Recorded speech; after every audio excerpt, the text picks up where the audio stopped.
Aditi's brought to us by Mazda. For those who believe it's not just about playing the game, it's about redefining it, because these moments do more than win. They push what's possible, reminding us to go that extra yard, shift into that extra gear, and keep the game moving forward. When you follow what moves you, the unexpected is only the beginning. And just like there's more to every highlight, there's more to every Mazda. Mazda, move and be moved. December 28th, 2023 is the last time the Browns won a game when they had won the week before. Aditi Kinkhabwala is with us from CBS. She was on the broadcast in the miserable weather. She toughed it out, unlike her colleagues. Yeah, it wasn't as bad as we thought it was going to be. What were they, Aditi? Were they saying that you prefer it to be it wasn't raining hard enough for you? Was it?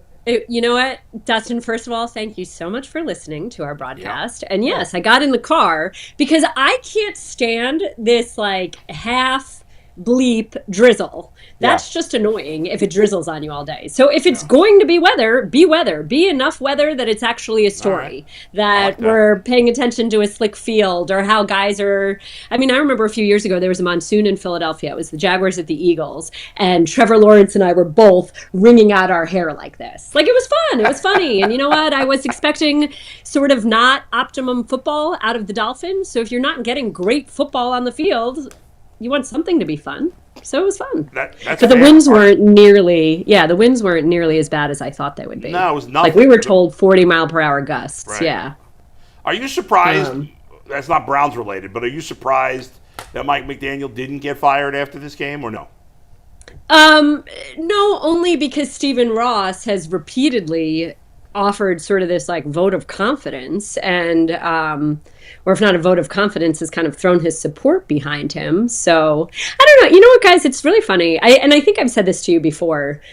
The longer that I do this, the more uncomfortable I get thinking about people losing their jobs. Not that it's not a reality, not that everybody has to ultimately perform and we're all held to some sort of standard, but I also feel like, I don't know, it's like we're in this league where, you know, you don't let anything percolate. It's like, it's got to be instant, and that's it. And then you think about people who are indeed given time. And it's not just coaches. It's also like young quarterbacks. You know, think about Dan Campbell. He started his career, I think it was 4-19-1. And look at what he's done with that team. Or think about Peyton Manning and what his first year was. I mean, if that was today, Peyton Manning would have been called a bust, you know? So true. I just think that, I don't know, maybe I'm saying this because I have the Jets this week. But it's like, how, I don't, so it seems like they're still on the Mike McDaniel, Chris Greer train for some time. It wasn't a sideline where guys had quit. I will say that. Like, I see when players are not engaged, when they're going through the motions. I did not see that, but I did see sort of that they were stunned. And I think that that's because Mike McDaniel felt so strongly that he was going to see conviction out of all three units, and everything kept going wrong. But, I mean, at some point, maybe you shouldn't be stunned. Maybe you should be able to figure out what you need to do better. Good point. I don't know, but you don't care about the Dolphins. You care about the Browns. Yeah, right? All right. So. Yeah, about the Browns. So, obviously, they won in a dominant fashion. As far as the defense goes, obviously, people still had their questions about the offense. Do you think that they were able to do this because of the weather, or do you think that they figured something out? Well, I think that it always comes down to getting key plays, game-changing plays. And it's funny because for so long, we've all been talking about takeaways with this defense. And it's funny because in our production meeting, Jim Schwartz was a little salty, saying essentially it's such a like pet peeve when people ask about turnovers, because it's not like there's an interception call, and we said this in the broadcast, it's not like there's an interception call on his play sheet that he's not calling or that he's not dialing up. But we saw special teams be able to turn the ball over. We saw defense be able to make certain plays. And a lot of times, sometimes It's just, that was ridiculous. I said a lot of times, sometimes. But anyway, I think confidence begets confidence. Right, Dustin? Don't you feel like once you do it, you just feel a little bit better 100%. about it? That's why they say turnovers come in bunches. And sure, Dillon Gabriel wasn't, Bull and I actually talked about this on the phone. He didn't have these gaudy numbers, but in a rain game, he played smart football. He did what was necessary. And they stayed committed to the run. And you saw why they love Quinshon Judkins, how he is absolutely a power back who still also has home run speed. Go Bucks. And that was really good to see. Do you think that Judkins, by the end of the season, will be considered a top 5 back in the league? Gosh, that's throwing that out there. I don't know. Can the line play well? Can they stay committed to the run? I liked him a lot. I'll say that. I know that Deuce Staley was very high on him. Seeing him up close and having an opportunity to have a conversation with him, I was impressed in the way that we chatted. I'll say that. And then you look at him, he's so powerfully built. But again, like I said, he's still got that breakaway speed. So he's not just the bruiser. He can run away from people. And he clearly wants to be an every down back. So you like that. This is a guy that wants the ball, isn't afraid of having the ball. What they were able to do with the Wildcat with him, we watched it in practice. There's a lot of trust there.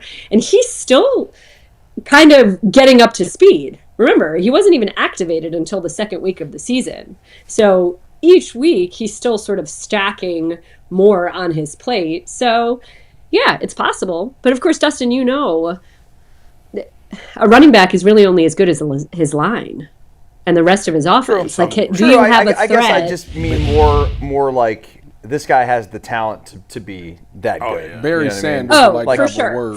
Yes. And you I said will all the give you things. That, but you also, look, this offense needs to have some sort of threat of being able to throw the ball downfield.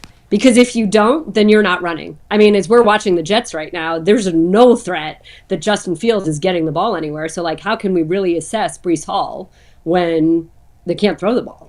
Think he's going to play, by the way, or you think it's going to be Aditi, there will be no Buckeye slander on this show.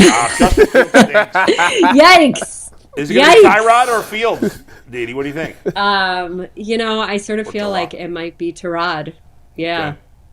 By the way, it might be Tyrod.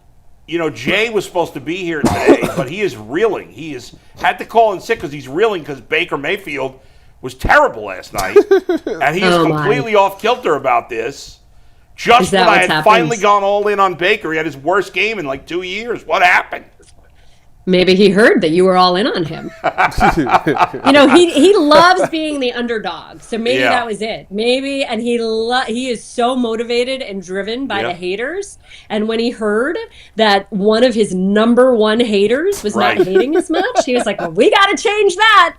I need Bull ripping me." I know. It's so funny because I was watching this video on it, mindlessly scrolling on Instagram, and I watched this video of some funny. What was that? I said, "Do you have time for that?" I really don't, but I do it anyway.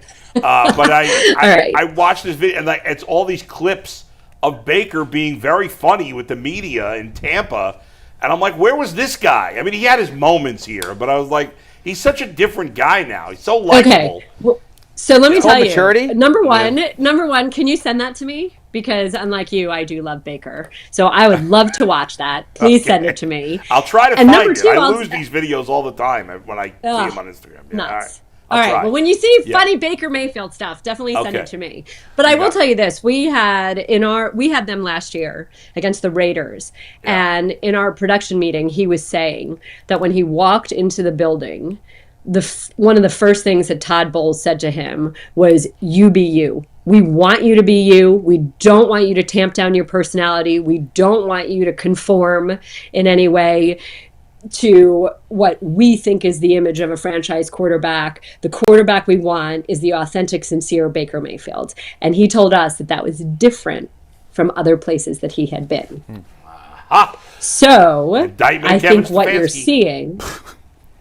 Well, that's not necessarily. I'm not saying any of that. He was also in Carolina. Remember, he was also in Carolina, which he is, which he will probably tell you was worse than Cleveland, at least that year in his situation there. Yeah. So, but I think what you're seeing is not only a true and authentic Baker, but Baker is also in a very different place in his life, right? And true. He has a total different security in who he is, and he is way more comfortable with this organization, with this offense, with this group than he ever has been. So all of that makes for him being who he is right now, or who you see now. Speaking of being comfortable in offense, Kevin Stefanski had a lot of heat last week about being even the head coach. Do you think that this game, obviously it quieted down a lot, is that enough for him to continue to stay, or do you think that will be something that they continue to evaluate as the season goes on? I mean, it's not about one win, right? It's about stacking wins. So can you build off of this performance? You got great effort from all three phases. You played under adverse conditions really well. You had great energy. Can you build off of that? Can you continue to show good things? I mean, look, just a couple weeks ago, we had the Titans. They put together a resilient game against the Cardinals. You know, they didn't give up. You saw what happened right there. And then a week later, they lost and Brian Callahan was fired. So at this point, you have to keep seeing really good signs of progress, I think, to quiet a lot of the external noise. And it's funny, I might have said this to you, Bull. I feel like Cleveland Browns fans are one of the two most loyal fan bases in the entire country. And I also feel like the Browns fan base, in my experience, has largely been very positive. And I just feel like this fan base has been out for blood all year, like whatever it is, whether you're talking about rookie quarterbacks, whether you're talking about the coaching staff, whether, I don't know, and I don't know if this is just what I'm hearing and it's different this time, or if it really is a difference, but it just feels like there's a negativity permeating that I haven't really felt in 15 years. I don't know why. I don't know. I'll give you some reasons why. I think there's some truth to that. Okay. There's definitely, I think you're right. There's more vitriol right now than there's been. Now, part of it is there's a segment of, I'll say in air quotes, the Browns fan base that are not really Browns fans. They're Shedeur Sanders fans. And so that group of people watch it now. Watch it. Are very angry at Kevin Stefanski and the Browns because Shedeur is not playing. So I think that's part of this, and you didn't have that group of people in the past.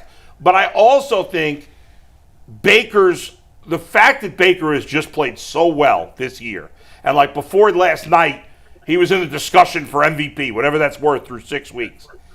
I think, and just looking at the Browns quarterback situation, I think the frustration has really boiled over the fact that they had all this like young talent a few years ago, and now this draft they did a nice job. But outside of that, like, this just feels like there's no good young talent on this team. And I think people are really frustrated. And it just kind of pushed, all those things combined have pushed fans over the top. Yeah, I mean, okay, so I appreciate you're validating that what I'm sort of feeling is indeed real. I hear what you're saying. I think the piece about Baker, and as much as you dislike Baker, I love him. I know. You've always been a big fan. I'm a huge fan of his. Yeah. But even I will tell you, and we've talked about this too, I don't know that had Baker stayed here, that you would have the same Baker. Baker himself has told me multiple times that he needed to hit bottom, which was essentially being sent out of Cleveland, the mess in Carolina, that he had to re-find a love for the game. He had to grow up because it was necessary. He had to grow up. Now, would he have gone through that same growing up process in Cleveland? We don't know. Never know. Maybe Kevin Stefanski would have gotten him there. Maybe getting married and having a child would have gotten him to that point. But you never know. Right. I don't know. Hey, listen, at the time, most of us thought it made a lot of sense to get Deshaun Watson. Obviously it turned out to be a bigger disaster than anybody could have ever imagined. But at the time, it wasn't a stupid idea, based on most people's thoughts, to replace Baker with Watson, who until that point had been a far better player. But who had the Houston Texans felt so strongly about that. Yeah. I mean, look, even when Jimmy Haslam is saying that was a mistake, I don't, it was. Hindsight is 2020, right? Right. I don't. Yeah. Clearly, at that point, that front office, which included Andrew Berry and Kwesi, who is a general manager as well, felt that they thought Deshaun had a greater chance of taking them to the heights they wanted to go than Baker. And I don't know that we could sit here and say, well, you should have known that a year off would have done this, or you should have known that psychologically this is where he was. Or I mean, it's too easy to say that now. Yeah. Right? And it's not like they were the only team that was pursuing him. The Falcons, the Panthers, and it was the Dolphins, right? All of those teams. Yeah. Am I naming those right? Were those the other three? I don't remember the Dolphins, but you or was could it be New right. Orleans? Definitely. I don't know. I don't remember. No, I think you're right. I think New Orleans It was was there. New Orleans, the Carolina Definitely the Panthers, Falcons. and the Falcons. It was those three. And the Falcons. Okay, thank you. Yeah. Yes. So the Saints, the Falcons, and I remember talking to somebody who had been at the Eagles organization, and they had said that, the Eagles had done their due diligence as well, and everything that they had turned up had essentially said that they would have been comfortable pursuing him as well. So it's not like perhaps the Browns were the only ones willing to offer that much guaranteed money. At the end of the day, we don't really know, but I don't know. It's over now. It's over. Like, what can we do about it now? All right. So, there's no chance he plays for the Browns this year, right? Oh, good question. It's funny. Spiro, my play-by-play, was asking me the same thing. I know that Deshaun told me during training camp that he's further along this time around than from the recovery the previous time around. He's obviously posting videos of what he's doing. I don't know. I honestly have no idea. You're certainly going to see Shadur before you're going to see Deshaun. We better. Well, if the season goes that far sideways off the rails or down the drain, sideways, you're going to want to see what you have in Shadur, and you kind of already know what you have in Deshaun. We do. All right, Aditi, we'll be on the sidelines, of course, when the Bengals play the Jets in Cincinnati this Sunday. I'll say hi to Joe for all of you. Thank you.